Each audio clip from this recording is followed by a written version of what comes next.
Pawisan na nagpahinga sina Lola Solita at May sa waiting shed. Inilapag nila ang basket na may lamang mga panindang mga gulay dahil sa pagod sa paglalakad. Kinuha ni May ang kanilang baon na suman dahil sa nakaramdam na siya ng gutom. La, kumain na muna tayo. Malayo-layo na rin ang nilakad natin pero ni isa wala pang bumibili. O sige, kumain ka na lang muna. Hindi pa ako nagugutom eh. Lumagok ng tubig si Lola mula sa plastic na bote na kanilang baon. Bukod sa mga gulay at prutas na kanilang paninda, ay may inilalako rin silang mga langis na mabisang gamot sa mga sugat, kabag at marami pang gamit. Maging ang Bino Aguso na para sa bagong panganak na kanila pang kinukuha sa kaibigan ni Lola Solita. Napatayo si May nang mapansin ang jeep na huminto sa kanilang harapan. Pansamantala siyang napatigil sa pagkain ng suman at dali-daling lumapit sa mga taong bumababa ng jeep. Ale, bumili na po kayo ng mga gulay. Sariwa po itong okra at talong. May bawang, sibuyas at luya din po. Tiyak, makatitipid po kayo rito. Napaismid ang isang babae at inilayo pa nito ang bag nang lumapit si May sa kanya. Mababanag ang pagkairita nito at mabilis na lumakad palayo. Dinadaanan lamang sila ng mga tao, bagamat walang gustong bumili sa kanila. Ay, wala talaga, Lola. Ang tumal ng paninda ngayong araw. Maaga pa naman eh. Mamaya makakabenta rin tayo. Ilang sandali pa'y napadaan si Mang Feliciano sa kanilang kinaroroonan. May bitbit itong mga walis tingting na kanyang inilalako. Umupo ito sa tabi ng dalagita upang magpahinga. Nakabenta na ba kayo, Ineng? Wala pa nga pong buena mano. Kanina pa kami naglalako ni Lola pero walang gustong bumili. May tindang bawang ka ba riyan? Abay opo, 15, 4 na perasong buo. Pagbilhan nga ng 2 supot. Ito ko siyang nilalaga ko upang gawing gamot sa alta presyon at kolesterol ko. Imbis na bumili pa ako ng mga mamahaling gamot, mas mainam na herbal na lamang ang aking iinumin. Dahil nakamura pa ako at wala pang masamang epekto sa katawan. Salamat po, Manong. Ayan po, 30 po lahat yan. Swerte yan dahil buena mano ako. Mabuti nga't may bumiling lalaki ng 3 walis tingting at nabawasan naman ang paninda kong to. Dadalhin ko rin to sa suki ko dyan sa looban. Mukhang siniswerte ka ngayon, Feliciano ah. Naway magtuloy-tuloy na yan. Sana nga, Solita. O sige, mauna na ako ha. Hinihintay na ako ng pagbibigyan ko nito eh. O siya, sige. Mag-iingat ka ha. Kumakaway-kaway pa ang matandang lalaki habang lumalakad palayo. Pasa ng mga walis tingting itong paninda. Bagamat may katandaan na ay naghahanap buhay pa rin ito, imbis na mamalagi na lamang sa bahay. Mabuti na lamang po at napadaan si Mang Feliciano kaya may benta tayo ngayon. Sinasabi ko sa'yo na huwag kang mawalan ng pag-asa. Hanggat may mga tao tayong nakakasalubong, may bibili talaga sa paninda natin. Hindi man ganun kadali basta matyaga lang. Maya-maya'y may lalaking sumilong sa waiting shed. Kaya nilapitan siya ni Lola Sonita at inanok ito ng kanilang mga paninda. Noy, baka gusto mo ng gulay. Sariwa to, pananim pa namin. Walang mga preserbatibo kaya't maganda sa kalusugan. Pasensya na po, Lola. Wala po kasi akong sapat na pera para pambili. Kakapanganak pa lang ho kasi ng asawa ko at di pa ako nakakabalik sa trabaho. May Bino Aguso rin ako dito, iho. Makakatulong to sa asawa mo na palabasin ang mga tapal na dugo sa kanyang tiyan. Tumutulong din ito sa magandang pagdaloy ng dugo sa katawan niya. Sa gayon manumbalik ang kanyang lakas. Magkano naman po yan, Lola? 30 yan. Pero para sa'yo, 20 na lang. Naku, Lola. Baka malugi na kayo niyan. Tulong ko na lang yan sa'yo. Sa gayon lumakas na ang asawa mo. Sige po, ito ang 20. Maraming salamat po, Lola ha. May paparating na pong jeep. mauna na po ako. May pupuntahan pa po kasi ako eh. Mag-ingat ka, iho. Ipainom mo yan sa asawa mo.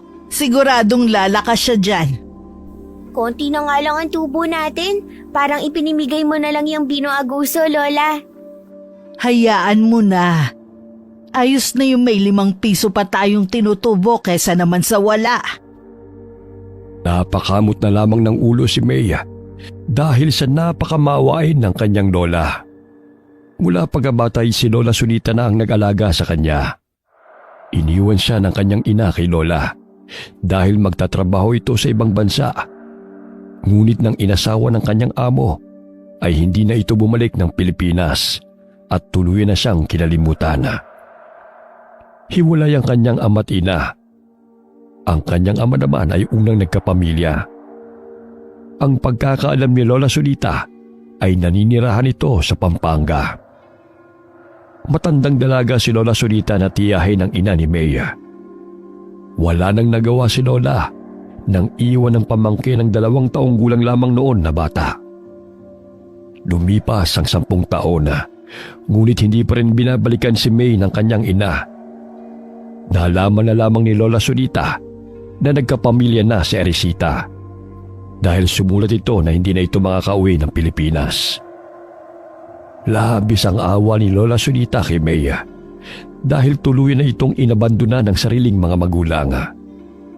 Mas pinili ni Erisita ang marangyang buhay kaysa sa kanyang anak. Kaya't ganun na lamang ang pagpupursige ni Lola Sunita na maglako ng mga paninda dahil yun na lamang ang kanyang alam na paraan upang mabuhay sila ng kanyang apo. La, may bumiling alis sa akin.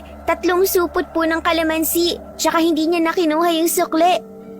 Sabi ko na sa'yo na may mabubuti pang mga tao.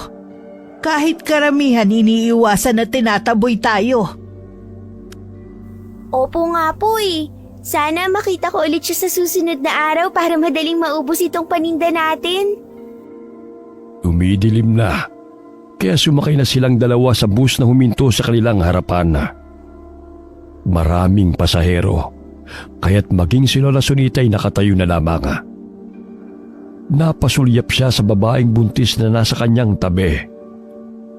Napansin rin niya ang babae at lalaki na nakaupo sa kabilang silya. May katandaan na rin ang mga ito. Matalim ang tingin ng mga ito sa babaeng buntis.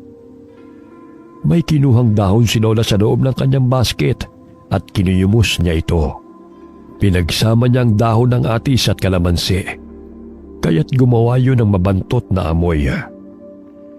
Pumara ang mag-asawa dahil sa hindi mapakali sa kanilang inuupuan. Bumaba ang mga ito. Nagkunwari si Lola na walang alam, ngunit kinukutuban na siya ng masama sa oras na yon. Pagkababa ng mag-asawa ay umupo sila ni May sa bakanteng silya, katabi ng babaeng buntis. Neng, baka gusto mong bumili ng langis. Kontra sa masamang elemento. Marami akong paninda rito. Inirapan lamang ng babae si Lola na tila hindi nito nagustuhan ang sinabi ng matanda. Maging ang ibang mga paserong naroon ay inalok ng maglola ng kanilang paninda sa tuwing napapadaan sa kanilang tabi. Maya-maya ay biglang pumrenong driver na siyang dahilan ng paghinto ng bus. May nakita siyang malaking pusang itim na biglang tumakbo patungo sa gitna ng kalsada. Binusinahan niya ito dahil humarang ito sa daan. Nagbabaga pa ang mga mata ng malaking pusa na animoy may gusto itong ipahiwatig. Pinaandar muli ng driver ang bus dahil ayaw talaga nitong umalis. Ngunit laking gulat ng driver nang tumalon ito sa harapan ng salamin at inilabas nito ang matalim na mga ngipin habang nakasampa sa salamin. Halos mawala ng konsentrasyon sa pagmamaneho ang driver. Bigla na naman niyang inapakan ng preno dahilan na tumilapo ng itim na pusa. Halong inis at takot ang reaksyon ng mga pasahero dahil sa paulit-ulit na ginagawang pagpreno ng driver. Binuliawan ng isang lalaki ang driver kahit hindi pa nito alam kung anong nangyayari. Ngunit sa di kalayuan ay may naaninaw si May na nilalang na kumakaripas ang takbo na sumusunod sa kanila. Nagbabaga ang mga mata nito sa dilim. Lola, parang may sumusunod sa atin kanina. Hindi ko lang po mawari kung ano, ngunit parang hayop po siya. Huminto ang bus dahil humarang na namang muli ang malaking pusa. Tumayo si Lola Sunita at dumapit sa tabi ng driver. Kahit malabo ang kanyang paningin, naaninaw pa rin niya ang dahilan ng pagkaantala ng kanilang biyahe. Noy, etong kalamansi at atis, ibato mo sa kanya. Tsaka alis siya dyan sa kalsada. Sinunod na lamang ng konduktor ang inutos ni Lola Sunita sa kanya. Binato yun ng lalaki. Ang atis ay napisa sa kalsada at tumalsik pa sa pusang itim. Ganun na lamang ang atungal nito at kumaripas ng takbo patungo sa talahiban. Matapos na gawin yun ng konduktor, ay hindi na muling sumulpot ang malaking pusa sa kalsada. La, ano po ba ang malaking pusa na yun? Bakit parang kakaiba siya kumpara sa mga pusang kalye? Sa bahay ko na ipapaliwanag sa'yo. Basta makiramdam ka lang sa paligid, ha? Kapag may nakita kang sumusunod sa atin, batuhin mo ng kalamansi o di kaya ipinitpit na bawang. Sayang naman ang paninda natin kung ibabato ko lang. Basta sundin mo lamang ang pinag-uutos ko para ito sa kaligtasan nating lahat. Sige po, masusunod. Bumaba ng bus sina May at Lola Sunita malapit sa tindahan ni Aling Sally. Pagkababay agad siyang tinanong ni May kung ano ang pusang itim na humarang sa kalsada. Nararamdaman kong masamang elemento yon. Hindi ako nagkakamali na isa yung aswang. Marahil ang punteriya nun ay yung babaeng buntis. Paano na po yun, Lola? Tiyak susundan siya ng aswang. Ayaw nga niyang bumili ng langis na paninda natin eh. Kahit nga'y kausapin ko, ayaw makinig. Ang suplada pa. Bumili ka na muna ng 1 kilong bigas. May sardinas pa naman tayo sa bahay. Yun na lang muna ang uulamin natin. Pagdating ng bahay, ay agad na nagsaing si May at nagluto ng sinabawang sardinas na may papaya at malunggay. Bagamat payat mang bata si May, ay hindi ito sakitin dahil palaging gulay ang kanilang kinakain at masusustansya. Gayunpaman, ay hindi siya naiinggit sa ibang kabataan sapagkat alam niyang mahal siya ni Lola Sunita. Karamihan sa mga tao'y nilalayuan silang maglola dahil sa kanilang itsura. Luma at tagpi-tagpi ang kanilang mga damit na hindi may kukubli ang kahirapan. Lola, luto na po itong ulam natin. Halina po kayo't kumain. Sandali lang. Ilalagay ko na muna sa karton ng mga bote ng langis. Baka mamaya may makapasok na namang pusa, masagi nito at mabasag. Sige po, maghahain na po ako. Pagkasamang pinagsaluhan ng dalawa ang hapunan. Kahit sardinas at malunggay ay laking pasasalamat na ng dalawa na makakain sa araw-araw. Kaya't gano'n na lamang ang pagpupursige ni May sa pag-aaral. Kahit malayo ang paaralan sa kanilang tinitirhan.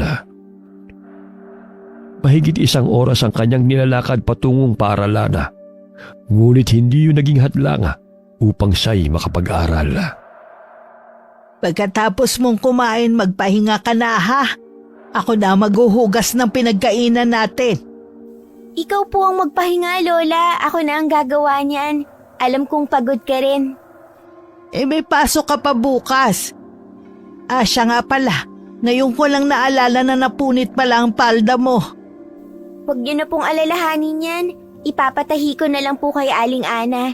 Sinabi niya sa akin na dalhan ko raw siya ng Madre Cacao bukas. Natitiyak kong hindi naman yun magpapabayad. Abay, mabuti naman. Mabait talaga yang si Ana mula pa pagkabata. Kumusta na ang kanyang apo? Hindi na raw po umiiyak tuwing gabi. Simula nang dalhan ko siya ng Madre Cacao at bumili ng langis na pinapahid niya sa tiyan ng kanyang apo bago matulog. Sabi nga po niya tatahian niya ako ng damit kapag may medal po ako sa araw ng parangal. Totoo ba? Abay kung ganun ngayon pa lang sukatan ka na niya. Dahil alam kong may medalya ka na naman ngayon taon. Paulit-ulit na lang kasi ang bestida na suot mo sa tuwing may parangal ka kada taon Ayun, umiksi na sa'yo. Mabuti naman at naawa si Ana sa'yo, apo. Nililinis ko naman po ang bakuran niya tuwing hapon kaya nalilibre po ang aking tanghalian. Tsaka kaklase ko po ang isa niyang apo na si Marila.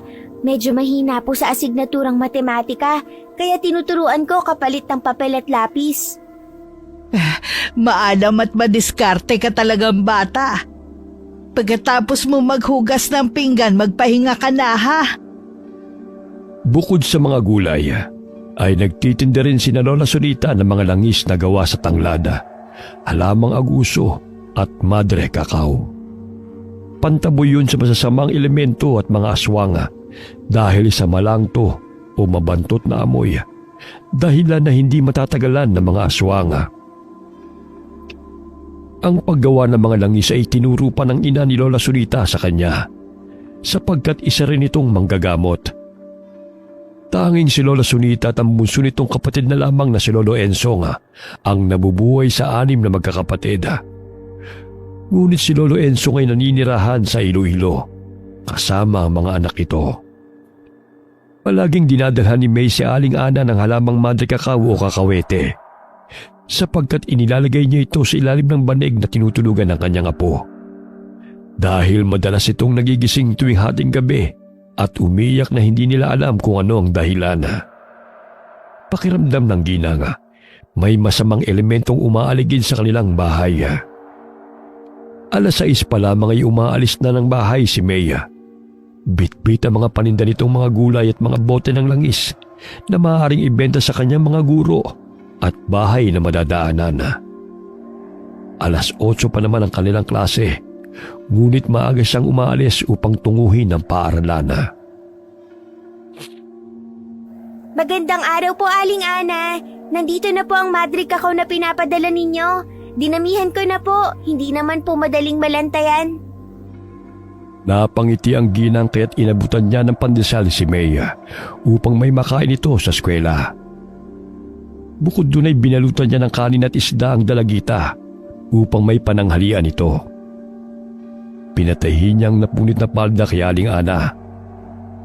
Pailing-iling na lamang ito dahil sa dami ng sinulusin ang kanyang ginawa. Kaya't sinabihan niya si May na balikan siya sa susunod na araw. Maraming salamat po, Aling Ana. Sige, mauna na po ako.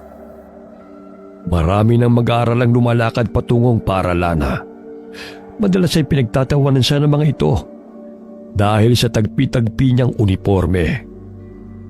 Ang puting blusa ay naninilaw na dahil sa pinaglumaan na rin yun ng anak ng kakilala ni Lola Sonita. Ngunit dahil mas nanaig ang kagustuhan makapagtapos ni May sa pag-aaral, ay hindi niya pinapansin ang panunukso sa kanya. Bagkus mas lalo pa niyang ginagalingan sa klase. Magandang araw po, Binibining Cruz. May dala po akong mga gulay. Sariwa po ito, nakakapitas lang po sa bakura namin. Bumili ang guro dahil sa awa sa estudyante. Bagamat laking paghanga niya kay May dahil sa kasipagan nito. Ilang sandali na palingon si May sa batang umiiyak. Nakita niyang nadapa ito dahil itinulak ng isang estudyante. Dali-dali siyang tumakbo patungo sa kinaroroonan ng dalawa. Nakaalis na si Binibining Cruz, kaya't siya na lamang tumulong sa batang natumba. May sugat ka, bata. Sandali lang, may langis ako rito upang mabawasan ang hapdi niyan. Inahira ni May ang sugat ng bata. Ngunit nagulat siya nang bigla siyang itinulak ng nanay ng batang lalaki. Sinabi ng babae na kung ano-ano pang ipinapahid nito sa sugat ng anak, baka ma-impeksyon pa yun. Naku, hindi po. Sa katunayan, gamot po itong langis ng Madre Cacao sa mga sugat. Mabisa po ito. Imbis na magpasalamat sa pagtulong ni May sa kanyang anak, ay napasama pa ang dalagita. Matalim pa nitong tinitigan ng dalagita bago lumakad palayo. Pinahiran pa niya ng panyo ang sugat ng bata upang matanggal ang langis na inilagay ni May sa gasgas nito. Naririnig pa ng dalagita na pinapagalitan pa ng babae ang kanyang anak. May bibili nito sa tindahan. Ngunit dumayo ang anak nang makitang isang kaklaseng nangangantsaw. Tao talaga, no? Imbis na magpasalamat sa ginawa ko, sa akin pa nagalit. Ay nako, makapasok na nga sa silid-aralan. Sumapit ang hapon. Tumunog ang batingaw. Hudyat na oras na yon ng uwian. Nagsitakbuhan ng mga bata palabas ng paaralan. Nasasagi pa nila si May na aligagang bitbit ang basket na may mga lamang paninda nito. Naisipan ni May na dumaan sa mga bahay upang maglako ng kanyang paninda. Ngunit itinataboy lamang siya ng mga tao at pinagsasabihan. Baka kung saan-saan pa niya raw pinupulot ang kanyang nilalako. Pansamantala siyang napatigil sa paglalakad nang marinig ang balita na pinapakinggan ng isang matandang lalaki habang nagpapahinga ito sa tumba-tumba nitong silya. Ayon sa balita, ay may natagpo ang buntis na wakwakan tiyan sa loob ng kanilang bahay. Walang nakakaalam kung sino ang may gawa dahil maging ang kanyang asawa ay pinatay rin. Bukod sa nawawala ang sanggol na pinagbubuntis ng babae, ay nawawala rin ang laman loob nilang mag-asawa. Kaya't pinag-iingat ang mga tao dahil sa karumal-dumal na pangyayari. Maaari kayang aswang ang may kagagawanan sa kanila? Napahinto sa pag-iisip si May nang sitayin siya ng matandang lalaki kung ano ang ginagawa nito malapit sa kanyang bakuran. Lolo, magandang hapon po. May tinitinda po akong bawang, luya, okra, kalamansi at atis. Bumili na po kayo. Pandagdag lang po sa baon. Ngunit pinagtabuyan siya ng lalaki, kaya't umalis na lamang siya. Malayo-layo na siya sa paaralan at napadaan siya sa kasukalan. Sa di kalayuan ay may natatanaw siyang babae na pamilyar sa kanya ang mukha. Naalala niya na yun ang babaeng nakasabay nila ni Lola sa bus. Napangisi ito sa kanya at napansin niyang sinusundan siya nito. Napalunok ng sariling laway si May sapagkat batid niyang siya ang pakay ng babae. Nagpalinga-linga siya sa paligid, ngunit tanging sila lamang ang naroon sa kasukalan. Wala na siyang madadaanan papunta sa kanilang bahay bukod doon. Lumakad si May. Ganun na lamang ang pagsunod ng babae at sa tuwing humihinto siya, ay sa kinaroroonan niya ito patungo. Aswang kaya siya? Dali-daling tumakbo si May dahil sa kabang naramdaman. Laking gulat niya nang biglang sumulpot sa kanyang harapan ang babae at kumingisi ito sa kanya. Nag-iisa ka ata, Ineng. Gusto mo bang sumama muna sa akin bago ka umuwi ng inyong bahay? Marami akong pagkain doon. Hindi na po, Ale. Hinihintay na po ako ni Lola sa bahay. Maaga pa naman. Kung gusto mo, bibilhin ko na lamang yung mga paninda mo. Basta sumama ka sa akin. Papagalitan po kasi ako ni Lola kapag hindi ako nagpaalam sa kanya. At isa pa, hapon na rin po. Saglit lang naman tayo. Huwag ka mag-alala. Bibigyan lang naman kita ng pagkain eh. Uuwi na po ako. Pasensya na po talaga. Atras na lumakad ang dalagita dahil sa takot. Nanilisik ang mga mata nitong napangisi kay May at mahigpit nitong hinawakan ng dalagita sa braso. Sasama ka sa akin? O gusto mo kalat ka rin pa kita? Alam mo ba kung ano ang ginagawa ko sa mga batang matitigas ang ulo? Bitiwan mo ako! Ayoko sumama sa'yo! Binabali ko lang naman ang leeg ng mga batang may matitigas ang ulo. Alinga-linga si May sa paligid at nagdarasal na may mapadaan upang makahingi siya ng tulong. Ngunit ni isang tao ay walang napapagawi sa oras na yun. Pahigpit ng pahigpit ang paghawak ng babae sa kanya, kaya nasasaktan na rin siya. Dinukot ni May ang bawang sa basket at pinisa yun gamit ang mga kuko, dahilan para mga muyon. Napansin niya na nag-iba ang itsura ng babae at napakusot ito ng ilong, dahilan na magkaroon ng pagkakataong makalayo. Tumakbo siya, ngunit sinundan siya ng babae. Umiiyak na nagtago si May sa mga talahib. Lola, tulungan niyo po ako. Iyak na sambit ng dalagita. Naalala niyang sinabi ni Lola Sunita na ang katas ng daya po kalamansi ay makatutulong upang matagal maghilom ang sugat ng aswang. Kaya't dumampot siya ng sanga at sinaksak ang kalamansi hanggang sa lumabas ang katas nito. Nagulat si May nang bigla siyang hilahin ng babae sa buhok. Akala mo ba'y matatakasan mo ko? Wala ka ng kawala, bata! Bitiwan mo ako! Hinihintay na ako ni Lola sa bahay! Natatawa habang kinakaladkad ng babae ang dalagita. Natatakot may buong lakas na tinusok ni May ang sanga na may katas ng kalamansi sa babae. Tinamaan ito sa leeg, dahilan na masaktan ito. Ilang sandali pa'y napadaan si Nitoy. Hoy! Anong ginagawa mo sa bata? Bitiwan mo siya! Mababanag ang pagkainis sa mukha ng babae. Ngunit wala na itong nagawa dahil naaninaw niya ang itak na hawak ng lalaki na lumalakad patungo sa kanilang kinaroroonan. Pinitiwan ito si May at kumaripas ng takbo patungo sa kasukalan. Umahagulgol na dinampot ni May ang mga panindang nalaglag sa mga damuhan. Nilapitan siya ni Nitoy at inalalayang tumayo. Manong, marahil isa po siyang aswang. Gusto niyo po akong isama sa kanyang bahay, ngunit ayoko po.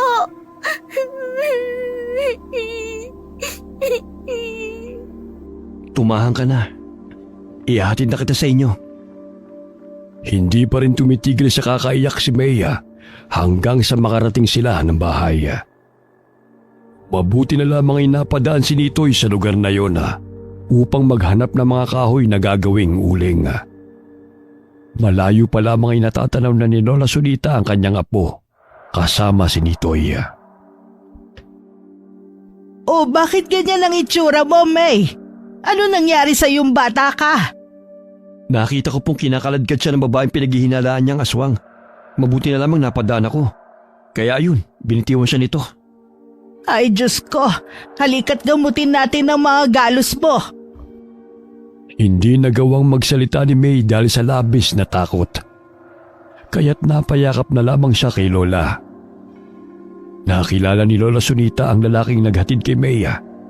Yun ang lalaking binentahan niya ng Bino Aguso. Iho, mukhang natatandaan kita. Kumusta na ang asawa mo? Ayun po, hindi na po sumasakit ang kanyang tiyan. Gaya po na sinabi niyo, lumabas ang mga bubong dugo. Tapol ba yun? Nasarapan na nga po siya eh. Baka meron pa po kayong binibenta riyan. Ah, meron pang 2. Sige Lola, kukunin ko na yan. Itong 80, hindi na po ako tatawad, may pera na po ako. Ikaw talagang bata ka. Maraming salamat sa paghatid mo kay May, ha? Mag-iingat po kay Lola. Lalo na't may nababalitang nilulusob ng mga buntis at mga bata. Kahit nasa loob ng kani-kaninang bahay. Sa inuha ko'y aswang nga may kagagawa nun. Hay nako, naghahasik na naman ulit sila ng lagim. O siya, baka gabihin ka na sa daan. Huwag po kayong mag-alala. Hindi ako mapapatay ng aswang na yun. Ah, siya nga pala. Dalhin mo tong langis ng Madre Cacao, pantaboy sa aswang.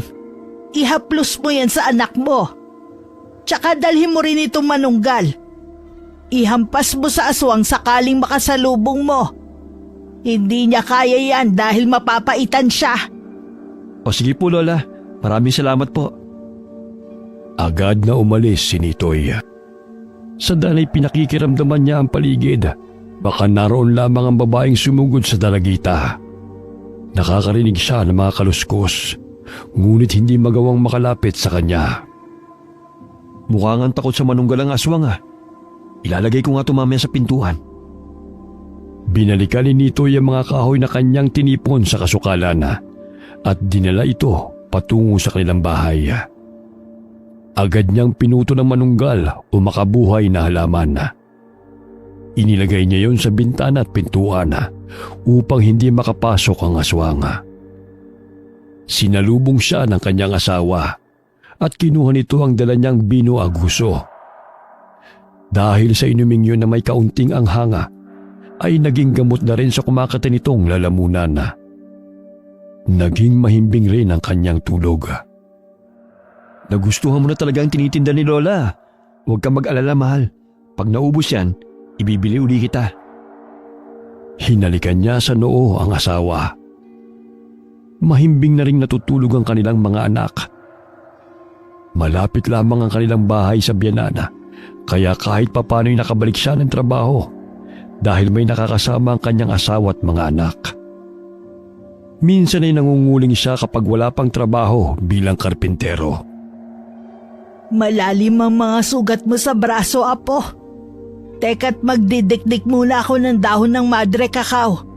Sa gayon ay hindi ma-impeksyon tong sugat mo. Lola, ang babaeng nakasabay natin sa busang kumaladkad sa akin. Hindi po ako nagkakamali. Gusto niyo po akong isama pero umayaw po ako. Lola, natatakot ako. Baka abangan niya ulit ako sa daan. Sa susunod, magpisa ka ng bawang. O di kaya'y magdala ka ng dahon ng atis. Dahil nilalayuan nila ang amoy na yon. Ginawa ko na po ang magpisa ng bawang. Yun ang dahilan kung bakit niya ako binitawan. O sige, magpagaling ka. Sasamahan na lang kita sa paaralan. Sa gayon hindi ka naabangan ulit ng babaeng yon. Lumiban ka na lang muna bukas. Medyo malalim pa naman tong sugat mo. Hindi po pwede, Lola. May pagsusulit po kami bukas. Tsaka maghihilom din po ito. Titiisin ko na lamang po ang kirot. Magpahinga ka na muna riyan.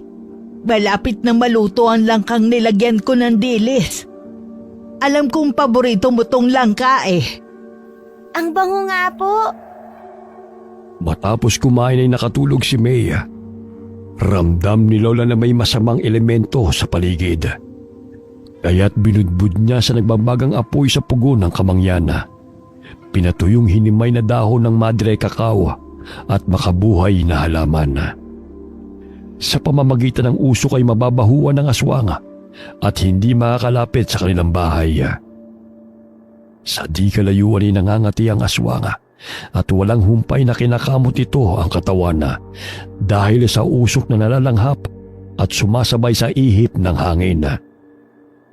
Natipuhan ito si Maya, kaya't binalikan ito ang dalagita. Nagpakawala ng mahikang itim ang aswang upang bigyan ng sakit si Maya. Subalit sinalungat yun ni Lola Sunita. Dahilan na bumalik sa aswang ang ginawa nitong ritual. Tinamaan na ng lintik. Anong nangyari sa akin? Bakit parang sumakit ang tiyan ko? Makaalis na nga rito. Ringid sa kaalaman ng aswang na nagsagawa ng ritual si Lola Sunita. Panlaban sa mga palipad hangin, usog at iba pang itim na kapangyarihan na pinapakawala ng masasamang elemento. Dahil sa iba't ibang mga sangkap na pinatuyo na inilalagay sa apoy, ay nakalilikha ito ng di kaaya-ayang amoy na di matatagalan ng aswang at pantaboy rin sa negatibong enerhiya na bumabalot sa paligid. Sige, matulog ka lang, Apo. Ako na ang bahala sa elementong gustong kumuha sa'yo. Walang sino man ang maaaring manakit sa'yo. Napapaluhang tinitigan ni Lola ang apo habang ito'y natutulog. Labis ang pagmamahal niya kay Maya. Salat man sila sa pera, ngunit naging makulay ang kanyang buhay simula nang dumating ang apo. Samantala, nagising si Mang Feliciano nang may marinig na malakas na atungal malapit lamang sa kanilang bahay.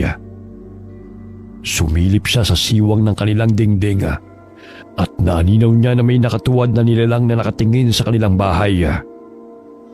Hindi siya nagkakamali na isa yung aswang dahil sa kakaiba nitong wangis. Ilang sandali pa'y lumakad ito patungo sa kanilang bahay. Dito ka pa talaga maghahasik ng lagim na demonyo ka. Kinuha niya ang kalderong pinaglagaan ng bawang.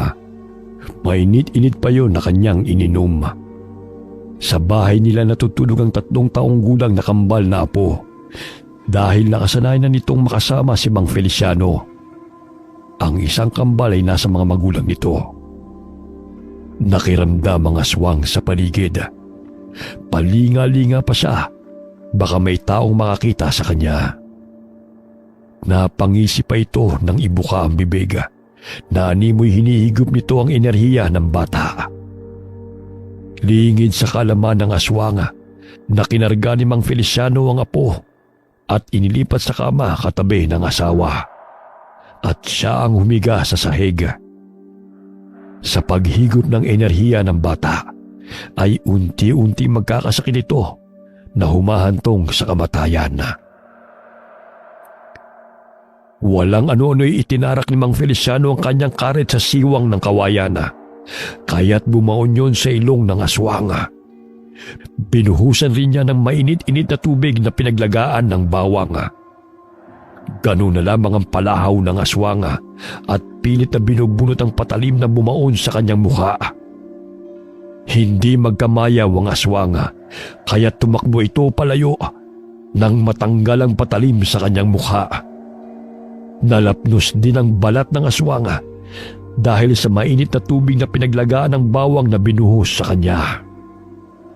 Akala mo makukuha mong apo ko, ha? Laking pagkakamali mo naman pag-awi ka rito, demonyo ka! Lumabas ng kubo si Mang Feliciano. Maging si Nitoy na kanyang manugang ay lumabas rin dahil sa narinig na malakas na atungal. Tay, ano po ba yun? Nakakakilabot ang boses na yun, ha? Naparito ang aswang nito, eh. Gusto pang biktamay ng pamangkin mo. Isarado mo na mabuti ang bintana at pinto. Baka looban ng bahay nyo. Kakapanganak pa naman ni Gina. Nilagyan ko po ng makabuhay na halaman na binigay ni Lola Sunita, kaya siguro hindi makalapit sa bahay. Ako na maghahanap sa pesteng aswang na yon. Tsak di pa yung nakakalayo. Dito ko na lamang magbantay. Baka mapano pa ho kayo, tay? Lumabas din ang iba pa nilang mga kapitbahay sa lakas ng sigaw ni Mang Feliciano habang hinahanap ito sa paligid ang aswang. Nagtulungan sila sa paghalughog ng bawat sulok at mga talahiban kung saan maaaring magkubli ang aswang. Nasugatan ko ang aswang. Hindi pa yung nakakalayo. Sigurado ako. Naririnig ng aswang ang mga taong naghahanap sa kanya. Nasasaktan may pilit itong tumatakbo palayo sa mga tao. Nabangga siya ng kasama nitong aswang, kaya't dali-dali siyang kinarga nito sa likuran at tumalon-talon palipat-lipat na mga puno. Hindi na naabutan pa ni Mang Feliciano ang aswang na sumugod sa kanilang bahay. Maliban na lamang sa mga patak ng dugo na kanyang nakikita sa kanilang dinadaanan. Hindi na namin siya naabutan. Pero nasisiguro kong nasaktan ko ang aswang na yun, Nitoy. Wala rin po ako nakita sa paligid. Maliksi ko magtago ang aswang na yun, ha. Kaya kailangan maging mapagmatsyag tayo. Lalo na't napaka-agresibo ng aswang. At nababatid kong hindi lamang yun nag-iisa. Kaya nga po, itay. O siya, bumalik na kayo sa inyong mga bahay. Bantayan niyo ang mga anak at asawa niyo. Ilang araw na inabangan ni Mang Feliciano ang pagbabalik ng aswang.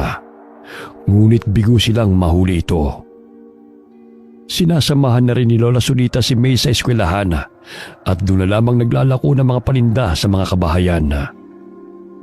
Dahil sa lumang pananamit ni Lola Sunita, ay siya pa itong napagkakamalang aswang, kaya't umiiwas ang mga tao sa kanya.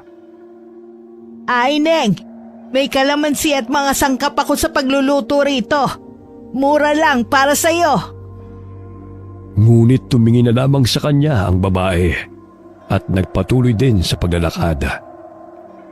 May mga kakilala naman si Lola, kaya't yun na lamang ang bumibili sa kanya.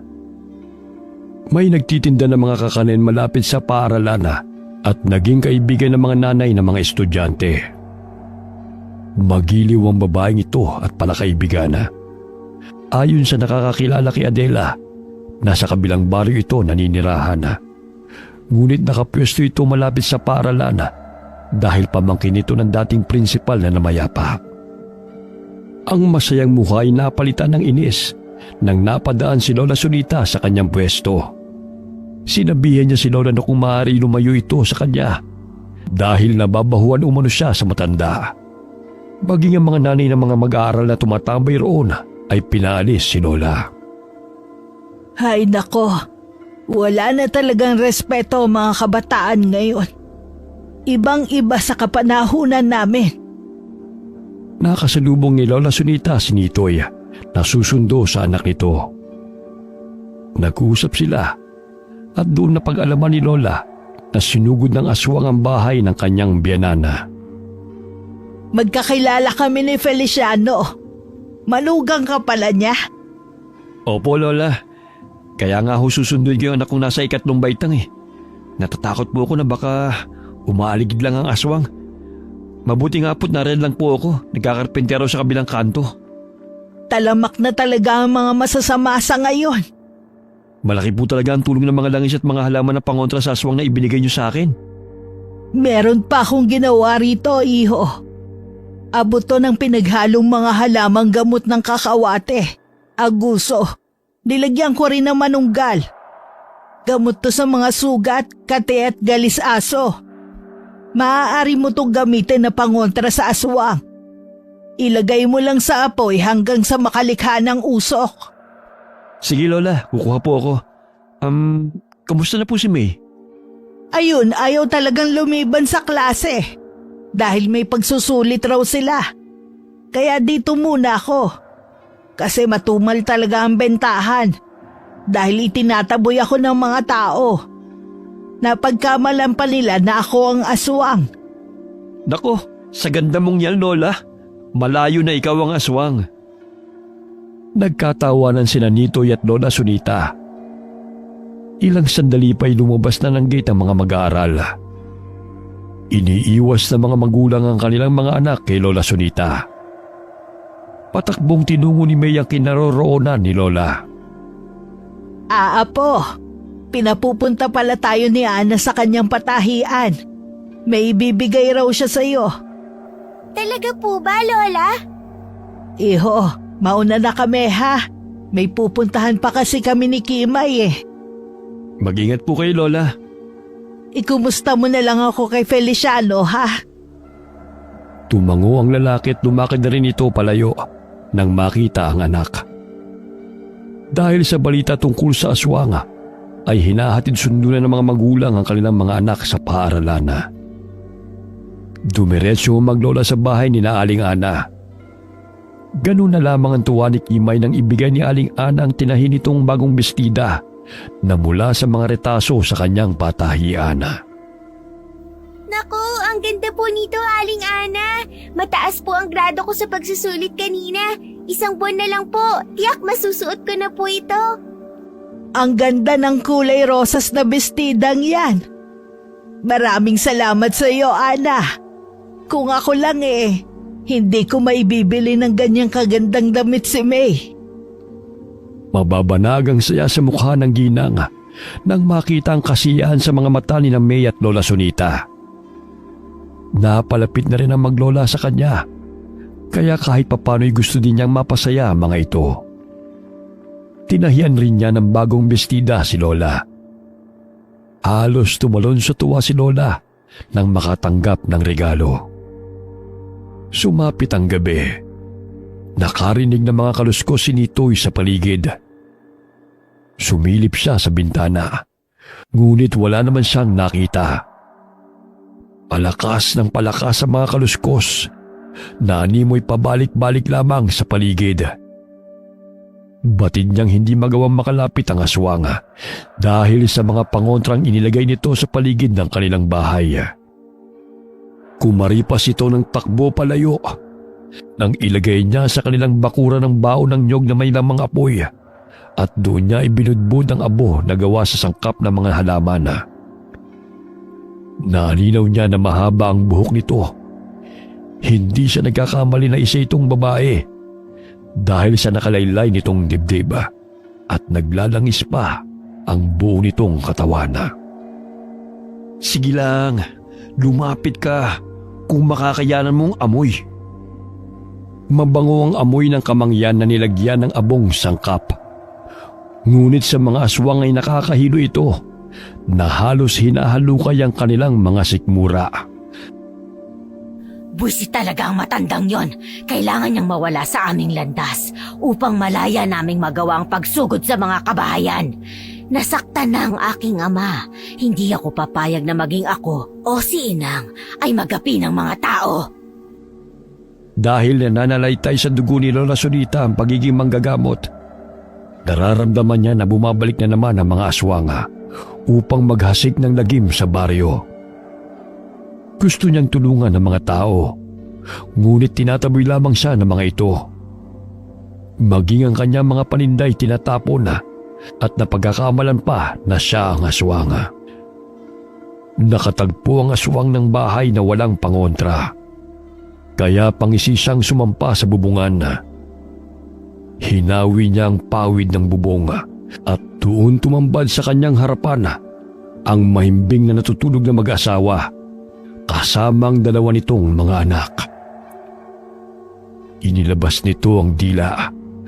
Kahit hindi buntis at hindi sanggol ay kaya nitong patayin upang makakain lamang ng sariwang laman at dugo. Nagising ang ama na maramdaman na may mga laway na tumutulo sa kanyang pisngi. Nandilat ang kanyang mga mata nang makitang papalapit ang mahabang dila ng aswang sa natutulog niyang mga anak. Walang pagdadalawang isip na hinila niya ang dila ng aswang upang pigilan ito sa paglapit sa kanyang mga anak. Halos lumuwa ang mga mata ng aswang dahil sa naramdamang sakit. Dahil naipit ang kanyang ulo sa kahoy na nasa bubong. Lintik! Bitawan mo ako, lalaki! Sigaw ng aswang. Ngunit hindi pa rin siya pinakinggan ng lalaki. Nagising ang asawa at dalawang anak nito. Doon na naghilahan ng lalaki at ang aswang sa dila nito.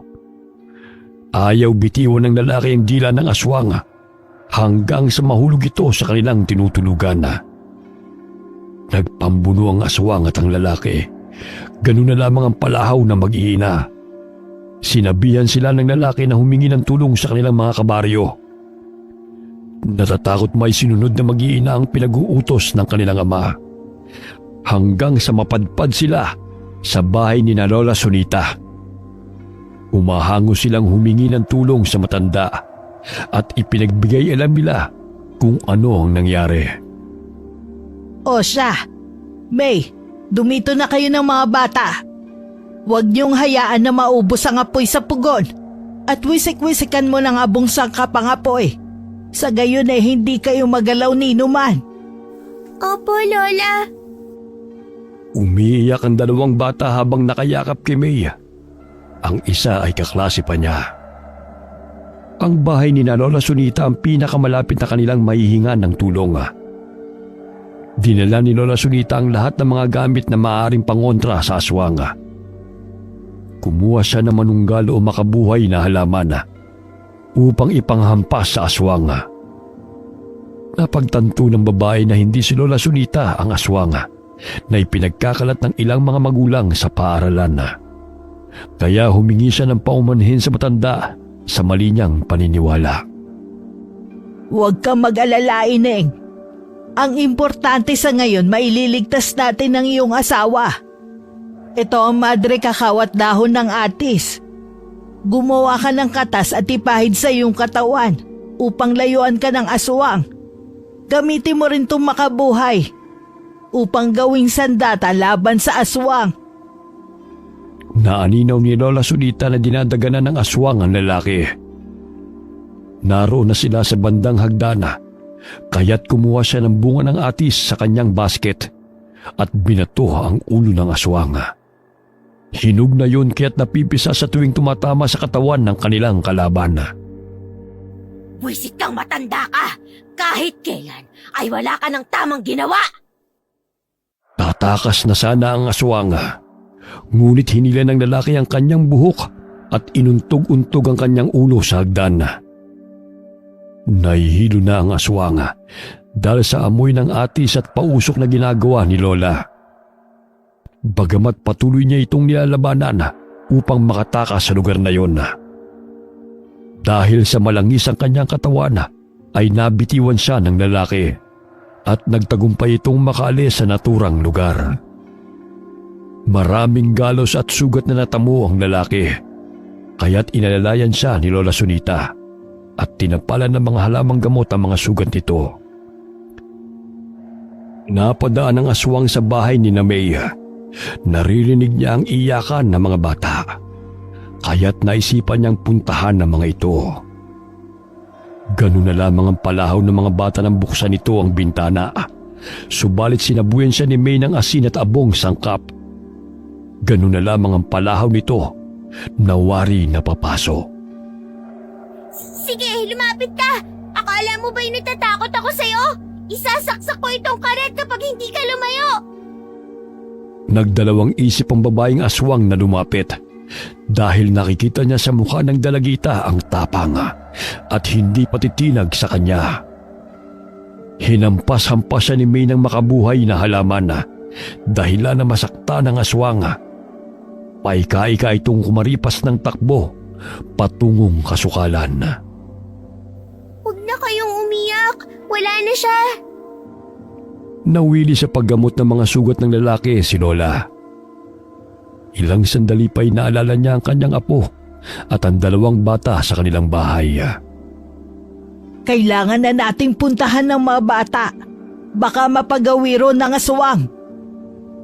Inalalayan nilang tumayo ang lalaki at magkasamang nilakbay ang madilim na daan. Malayo-layo ang pamamahay sa baryo, lalo na sa tinitirhan ni Lola Sunita. Ilang bahay lamang ang naroon na malapit na sa bundok. Nadatnan ni Lola na nasira ang bintana ng kanilang barong-barong, kaya't gano'n na lamang ang pag-aalala nito sa mga bata. Lola, sinugod po kami ng aswang.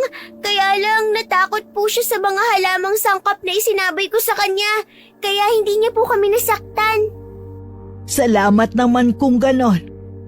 Hindi na talaga mapipigilan ng kasamaan ng mga aswang na yon. Ang alam ko, hindi lang siya nag-iisa. Dahil ayon kay Nitoy, lalaki ang nakasagupa ni Feliciano. Naku, Lola, nakakatakot na po sila. Sakaling balikan po nila tayo. Gagamutin ko muna tong si Isko. Malalim ang sugat niya sa likod eh. Hanggang sumapit ang umaga, ay hindi na nakatulog ng maayos ang mag-anak. Pinapakiramdaman nila ang muling pagbabalik ng aswang. Ganoon na lamang ang takot ng mga bata sa aswang. Ngunit ang dahil sa mga pangontra ni Lola Sunita, ay hindi sila nasaktan nito. O ito, Manunggal at Madre Cacao. Isabit ninyo sa labas ng inyong bahay. Sa gayon, iiwas ang mga to sakaling maisipan na bumalik. Laking pagsisisi ng Ale dahil sa hindi nito pagtrato ng mabuti kina Lola Sunita at May. Noon ay iniiwasan niya ang maglola dahil sa mga narinig na hindi maganda tungkol sa mga ito. Gayunpaman ay laking pasasalamat niya sa dalawa dahil naisalba ang kanilang buhay mula sa kamay ng aswang. Umugong ang balita tungkol sa aswang na sumugod sa bahay ng mag-anak. Noong araw na yon ay saradong tindahan na tinatambay ng mga magulang ng mga bata. Lingid sa kalaman ng mga ito na nagpapagaling si Adela kasama ang mga magulang nito. Mas marami pa ang pinsalang natamo mo kaysa sa amin ng ama mo, Adela. Huwag kang magpapahuli sa mga taong yan. Pagkain natin sila, kaya dapat silang matakot. Ilang araw ang lumipas, ngunit hindi pa rin napapagawi si Adela sa kanyang tindahan na ipinagtataka ng kanyang mga kakilala. Galit ang naramdaman ni Adela sa mga tao, lalo na sa maglolang May at Lola Sunita, dahil sa kanyang sinapit. 30 taon nang nakakalipas buhat na mamatay ang dating prinsipal sa paaralan.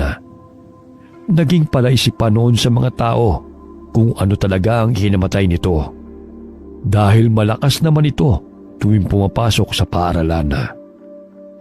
Pinangangambahan ng mga tao ang paghahasik ng lagim ng aswang na hindi nila nakikilala. Na ang prinsipal na si Binibining Molina ang siyang dahilan ng sunod-sunod na pagkamatay ng mga estudyante na tiyahin ni Adela. Sumapit ang araw ng parangal na pinakahihintay nila May at Lola Sunita. Maaga pa lamang ay nag-ayos na sila. Abay, ang ganda mo naman, Apo, sa damit mong yan. Bagay na bagay sa sapatos na ibinigay ng kaibigan mo. Talaga, Lola? Hindi ako makapaniwala na makakapagsuot ako nito. Hulog talaga ng langit yang si Ana sa atin. Tara na po, Lola. Baka mahuli na po tayo sa parangal. Isinuot din ni Lola Sunita ang bestidang tinahi ni Aling Ana na ibinigay sa kanya.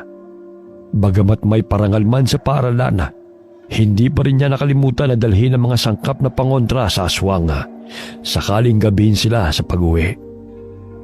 Matalim na napatingin si Adela sa maglola nang napadaan ito sa kanyang tindahan. Bahagyang napasulyap sa kanya si May at napansin ito ang mga peklat sa pisngi ng babae. Ipinagwalang bahala na lamang niya yun dahil sa pananabik na makaakyat sa entablado. Naroon din si Mang Feliciano at Nitoy dahil makakatanggap rin ng parangal ang anak ni Nitoy dahil sa matalino ito. Lingid sa kanilang kaalaman na may mga matang nakamasid sa kanila. Matapos na makaakyat ng entablado, ay napawi ang ngiti ni May nang mahagip ng kanyang paningin ang babaeng kumaladkad sa kanya. O Apo, bakit parang hindi ka masayang masabitan ka ng medalya? Lola, nakita ko po ang babaeng kumaladkad sa akin. Narito po siya. Nasaan? Andun po siya, malapit sa gate papasok ng paaralan. Pilit na inaaninaw ni Lola Sunita, subalit hindi niya nakita ang babaeng itinuturo ng apo. Abay, ang ganda niyo naman sa suot niyong damit May, mag-aaral ka na mabuti sa kayo ni makaahon rin kayo sa kahirapan. Yan nga ang palagi kong sinasabi sa kanya. O, nasa na ang apo mo, Feliciano? Ayun, kasama ng kanyang mga magulang. Napadaan lamang ako rito upang panoorin siyang umakyat sa entablado. Alam mo namang hindi ko naranasan yan. Lalo na't grade 1 lamang ang natapos ko. Babawi ang ating mga apo sa hindi natin naranasan noon. Maiba lang ako, Sunita. Narinig kong may nakalaban daw kayong aswang. Oo. Kaso nga lang nakatakas siya. Babaeng aswang ang nakasagupa namin.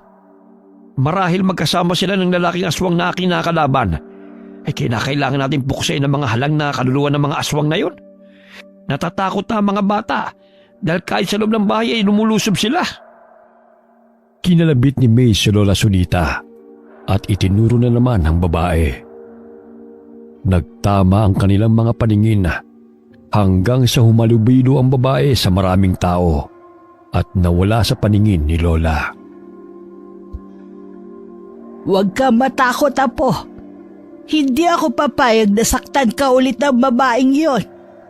Ang ikinatatakot ko'y baka kayong saktan din niya. Hindi mangyayari yon. Alam mo bang minsan na akong nakasagupa ng aswang? Yun ay ang panahong ipinagbubuntis ng Lola Sonia mo ang nanay mo. Talaga po ba, Lola? Natitiyak kong napuruhan ko siya.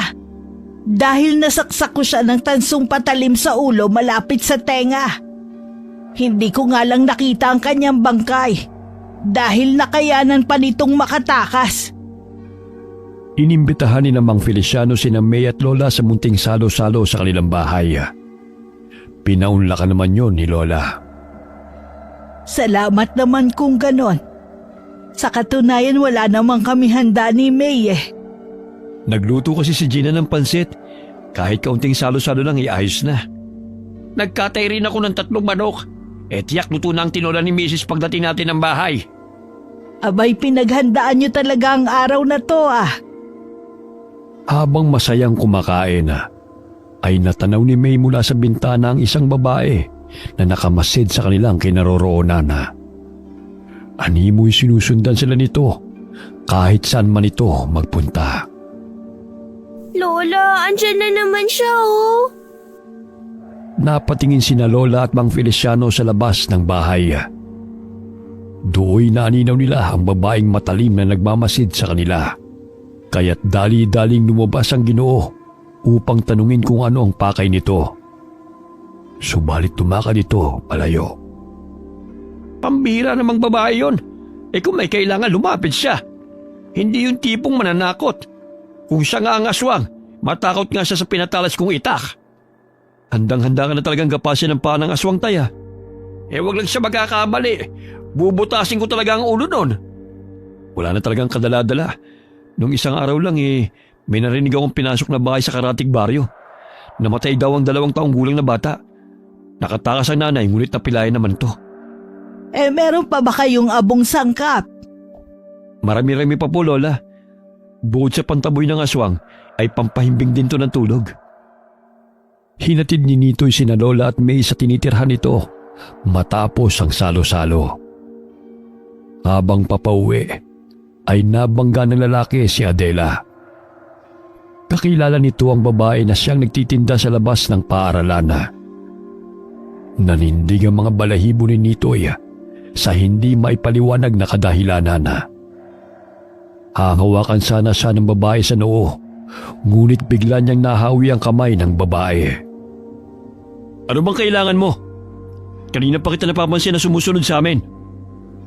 Alam ni Nitoy ang ginawa ng babae. Sa pamamagitan ng tampong ay maaaring kontrolin ng babae ang kanyang isipan o di kay bigyan siya ng sakit na ikamamatay niya.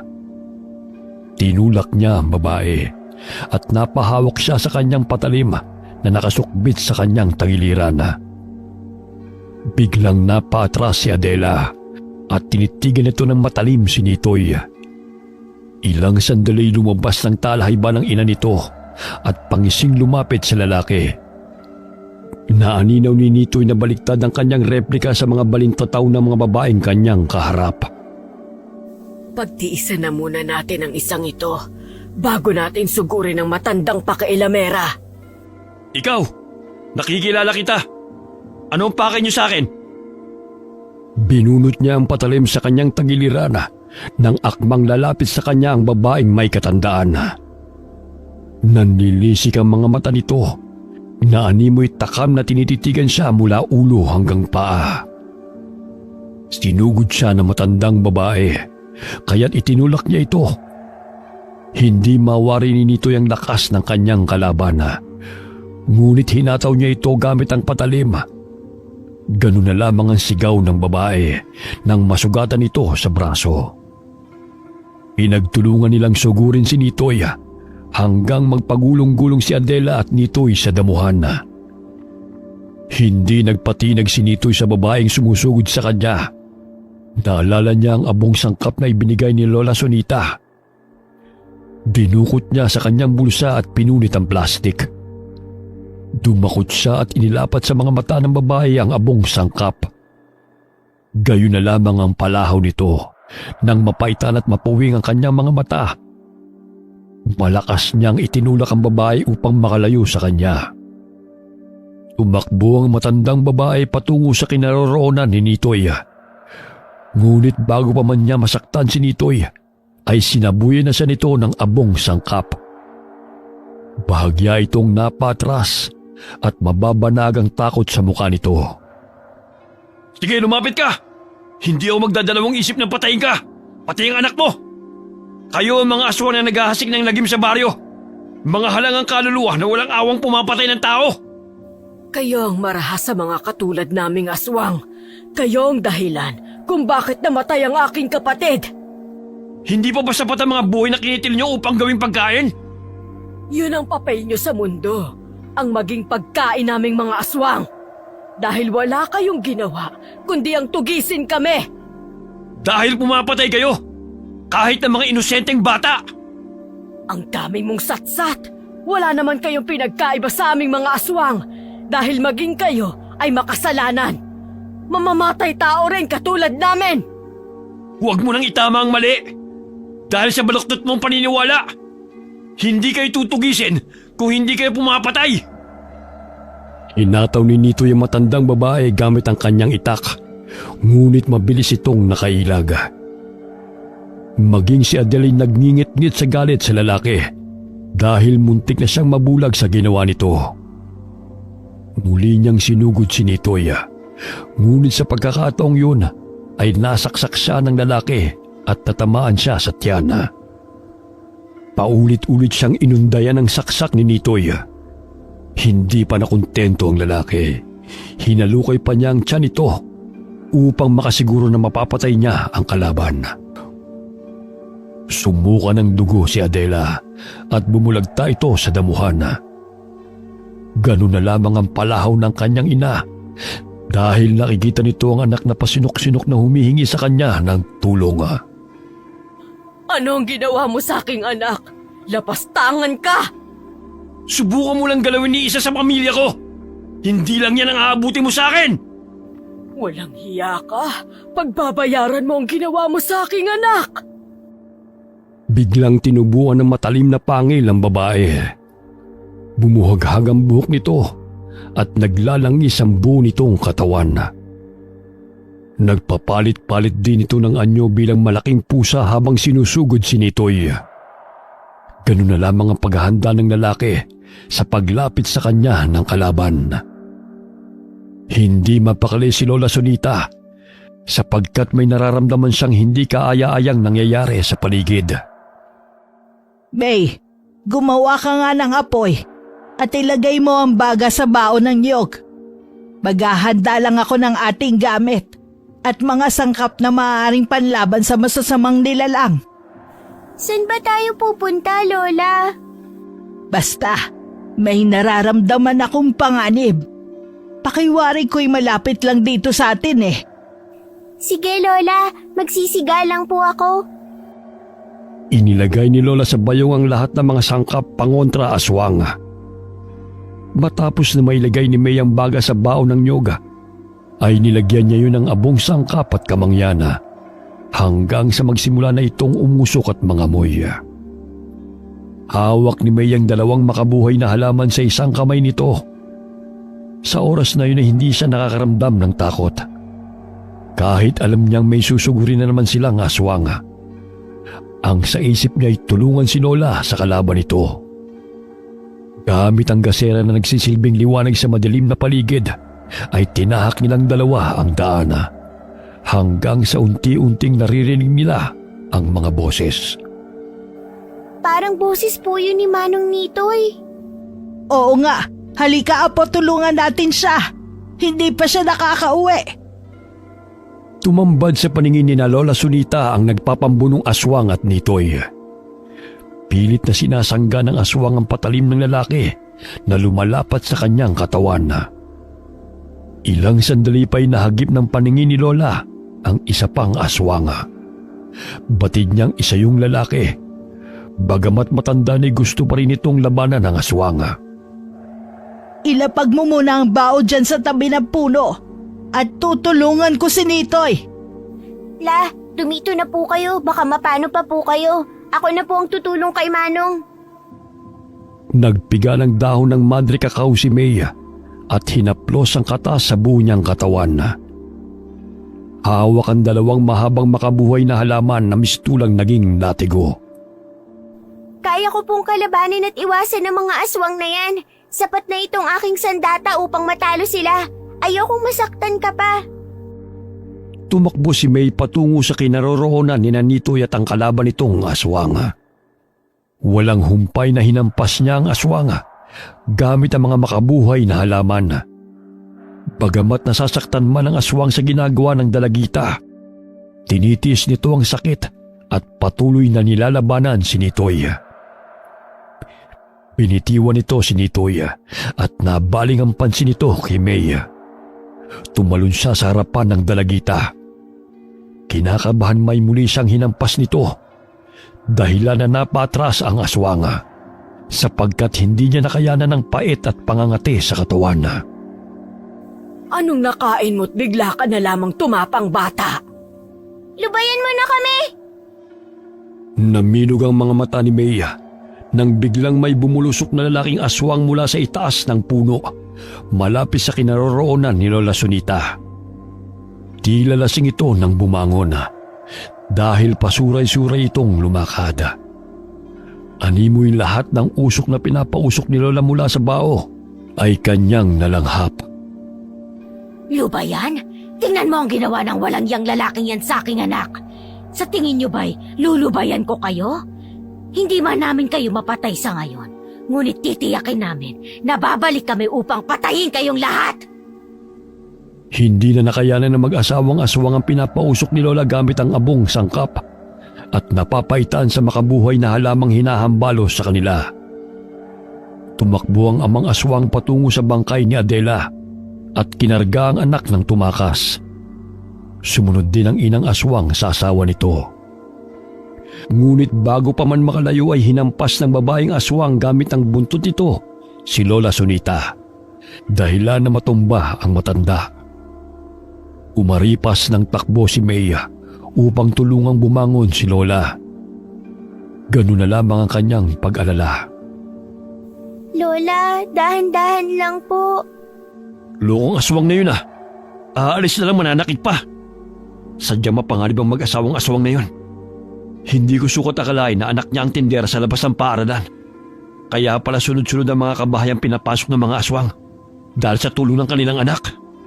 Hindi ko lubos maisip na aswang din si Manang Adela dahil marami siyang mga kaibigan sa paaralan. Ginamit niya ang pagiging malapit niya sa mga tao. Nang sa gayon mapadali ang kanilang paghahasik ng lagim dito sa baryo. Hindi pa ganong kalakas si Adela sapagkat ilang buwan pa lamang itong naging ganap na aswang kaya't napatay siya ni Nitoy. Kinakaibigan niya ang mga magulang ng mga bata at tinutunto ng mga bahay. Sa gayon ay mapapadali ang kanilang pambibiktima.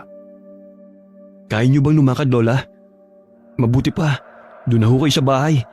Nasisiguro kong babalik ang mga aswang na yon upang ipagiganti ang pagkamatay ng kanilang anak. Mas mainam na magkakasama po tayo upang di na rin po ako mag-alala sa kaligtasan niyo. O sige, bumalik na lang tayo sa bahay ninyo. Naabala ka pa namin, iho. Pabalik-balik lang ang ginagawa natin, Lola. Ihahatid tayo ni Kuya sa bahay tapos pabalik na naman tayong muli sa kanila. Ikaw talagang bata ka. Kung hindi dahil sa mga aswang na yon, hindi naman natin to gagawin. Tayo na't lumalalim na ang gabi. Inalalayan ni Nitoy si Lola habang nilalakbay ang daan patungo sa kanilang bahay. Hindi siya makapaniwala na napaslang niya ang anak ng aswang. Batid niyang babalik ang mga ito at mas lalong nanganganib ang buhay ng kanyang pamilya. Bukas na lang po natin kunin ang mga gamit niyo. Sa ngayon, mas makabubuti na sama-sama tayo hanggang sumapit ang umaga. Nakiramdam silang tatlo habang tinatahak ang daan.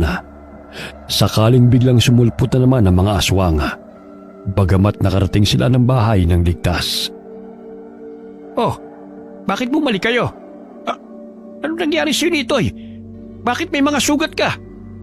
Nakalaban ko ang mga aswang. Pamilya sila at napaslang ko po ang kanilang anak na isang tindera ng mga kakanin sa labas ng paaralan.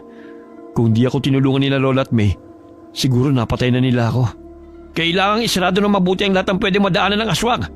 Kukunin ko lamang ang aking mga patalim at walis tingting na hindi pa nagagamit.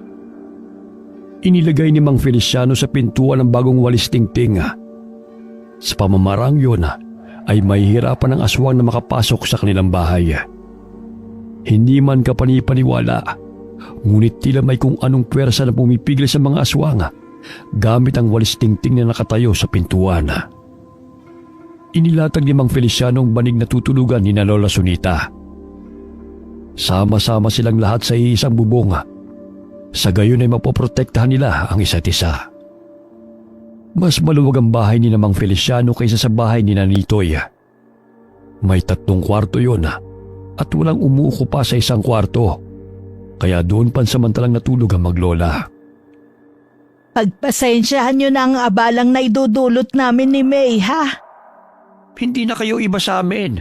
Pamilya na ang turing namin sa inyo. Tama po si Itay, Lola. Tsaka kung hindi dahil sa tulong ninyo, siguro nilapan ako ng mga aswang na yon. Nilinis at ginamot ni Lola Sunita ang mga sugat na natamo ni Nitoy. Habang si Mang Feliciano ay pasilip-silip sa siwang ng kanilang dingding at nagmamatsyag sakaling bumalik ang mga aswang. Adela, gumising ka anak. Huwag mo kaming iwan ng tatay mo. Mainit-init pa ang katawan ni Adela, ngunit hindi na ito gumagalaw. Pilit na ginagamot ng kanyang ina't ama ang malalim na sugat ng kanilang anak. Bagamat hindi na tumitibok ang pulso nito. Pinahira nila ng langis ang katawan ng anak at ginagawa nila ang lahat upang buhayin ito. Subalit hindi na nakayanan ni Adela ang malalim na saksak sa kanyang katawan. Adela anak, hindi ako titigil hanggat hindi ko napapatay ang lalaking yun. Maging ang pakailamerang matanda.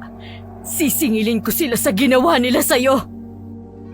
Gumagulgol na niyakap ng inang aswang ang anak. Maging ang kanyang ama ay labis ang nararamdamang paghihinagpis. Hindi nila inilibing ang anak. Bagkus pinahiga lamang nila ito. Binihisan ito ng ina, katulad sa natutulog lamang. Magpahinga ka na muna. Alam kong napagod ka sa araw na ito. Huwag kang mag-alala. Manunumbalik din ang iyong lakas. Pangiti ngunit naluluhang sinasambit ng ina. Hinahaplos-haplos pa ito ang buhok ng anak. Tuluyan nang nanigas at namutla ang katawan ni Adela. Ngunit kinakausap pa rin ito ng ina na animoy buhay. Kinabukasan ay sinamahan ni Mang Feliciano sina May at Lola upang kumuha ng mga gamit sa kanilang bahay.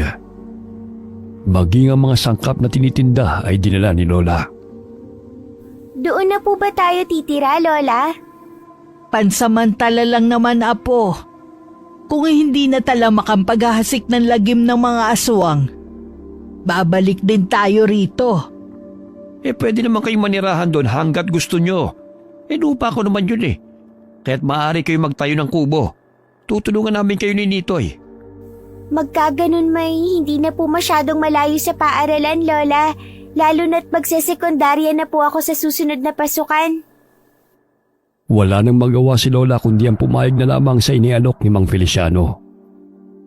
Sinabihan siya na matandang lalaki na maaari siya magtanim sa bakanting lupa sa loob ng bakuran. Iniisip rin niya na mas makakabuti yun sa kanila ni May upang sila'y may makasama. Tumatanda na rin siya at hindi habang buhay ay maalagaan niya ang kanyang apo. Ilang araw ang lumipas. Naging payapa ang baryo mula sa paglusob ng mga aswang. Ngunit hindi naging kampante si Lola Sunita sapagkat nararamdaman niyang umaaligid lamang sa paligid ng mga ito. Muli silang naglako ni May ng mga gulay. Sa di kalayuan ay nasipat ng kanyang paningin ang nakatayong babae, habang sa kabilang kalsada ay nakaabang ang lalaki. Lola, ayun ang lalaking kasama ng babaeng aswang. Inaabangan niya tayo sa daan.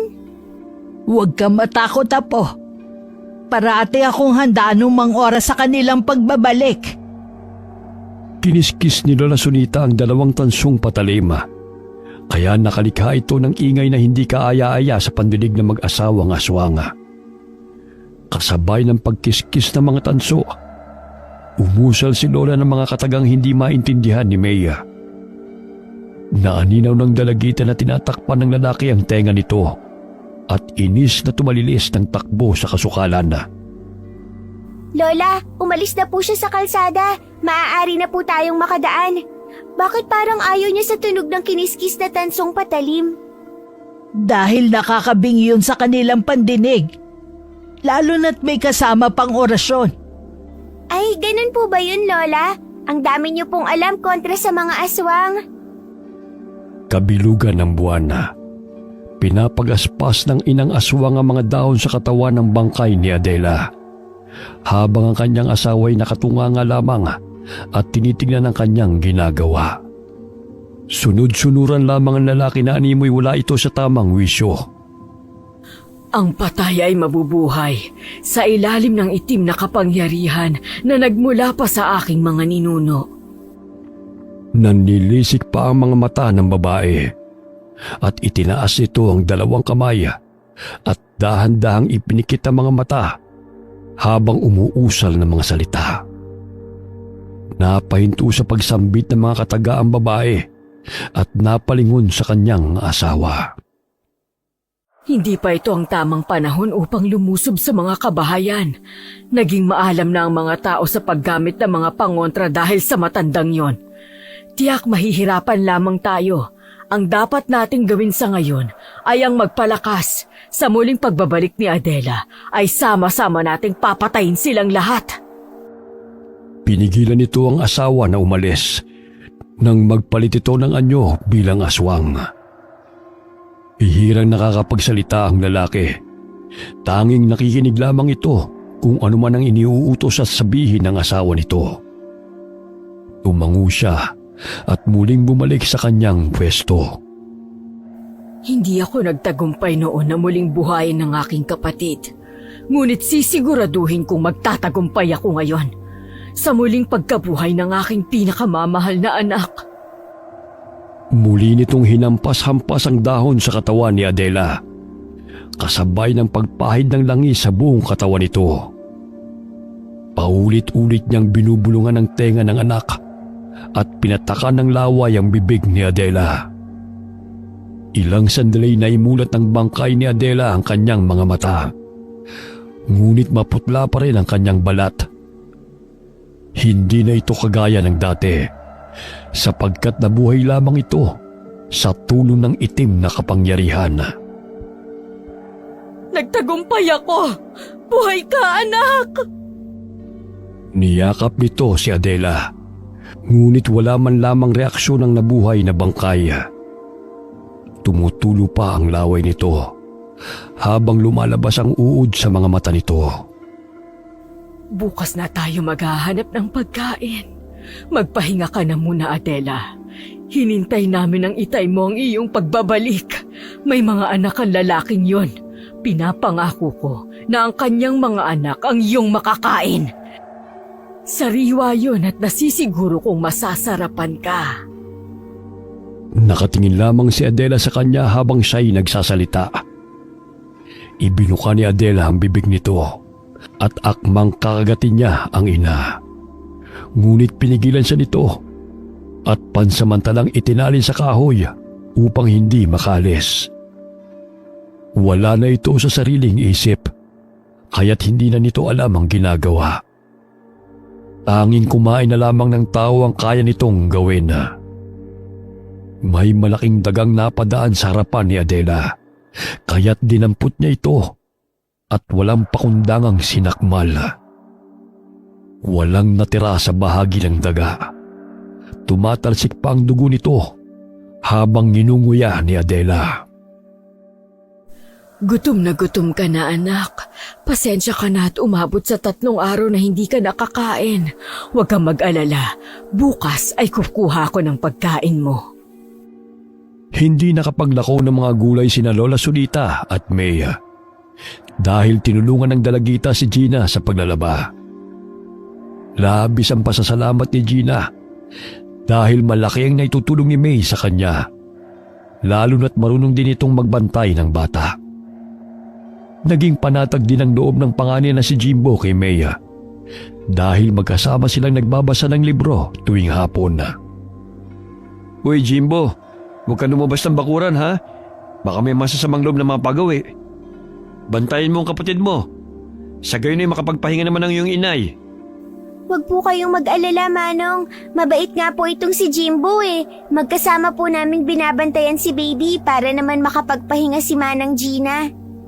Aalis na ako ha. Hinihintay na ako ni na Jose at Garding eh. Mag-ingat kayo rito.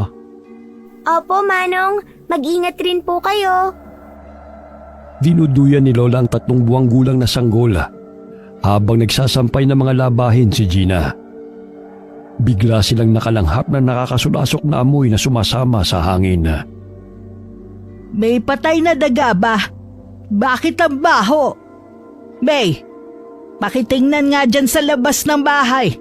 Kanina wala pa eh. Nagwalis naman po ako kanina. Wala naman po ako nakitang patay na daga o palaka. Biglang sumigaw si Gina nang tumambad sa kanyang paningin ng babaeng nasa kanyang harapan. Kinakalampag nito ang bakuran at pilit na pumapasok. Lumabas ng bahay si Lola Sunita at pinabantayan ang natutulog na sanggol kay Maya. Hindi makapaniwala si Lola na doon nagmumula ang nakakasulasok na amoy. Maging ang ina at kapatid ni Gina ay nagulantang dahil sa baho ng babae. Halika Gina, pumasok tayo sa bahay.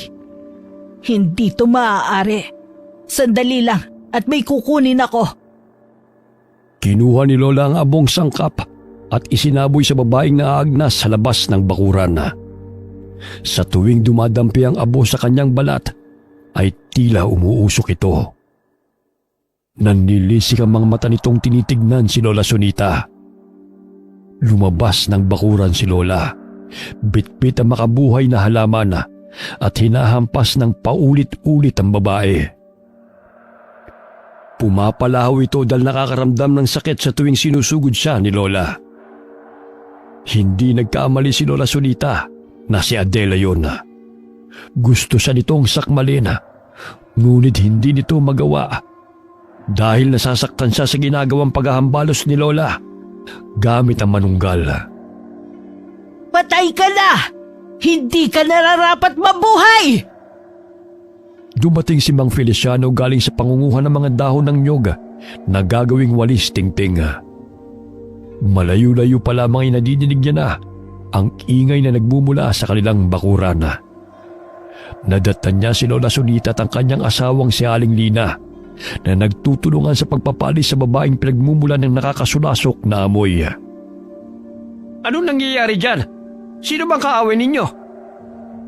Naminog ang mga mata ni Mang Feliciano at hindi makapaniwala nang lumingon sa kanya ang babae. Mistulang amaranhig ito sa kanyang paningin.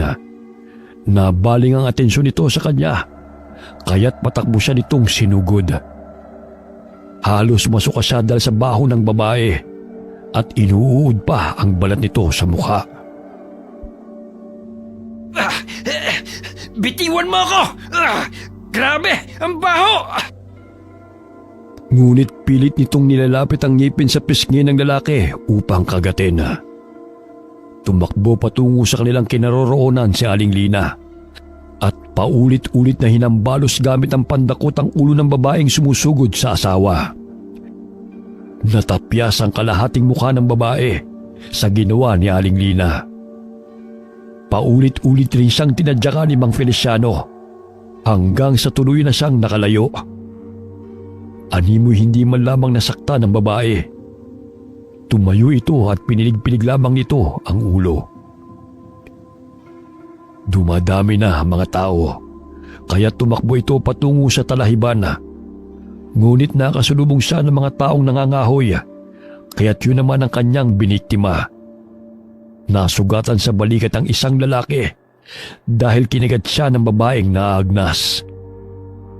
Gamit ang palakol ay hinambalos siya ng binatilyo sa likod, kaya't nabitiwan ng babae ang lalaki. Bahagyang napatras ang binatilyo dahil sa takot. Nangangatog ang mga kamay nito habang inaambaan muli ng palakol si Adela. Kinuha ng ama ang palakol sa anak. Masakit man ang nasugatang balikat, ay walang pagdadalawang isip na tinabas niya ang binti ng babaeng naagnas ng paulit-ulit. Hanggang sa maputol ang dalawang binti nito. Ngunit gumapang lamang ito palapit sa kanila.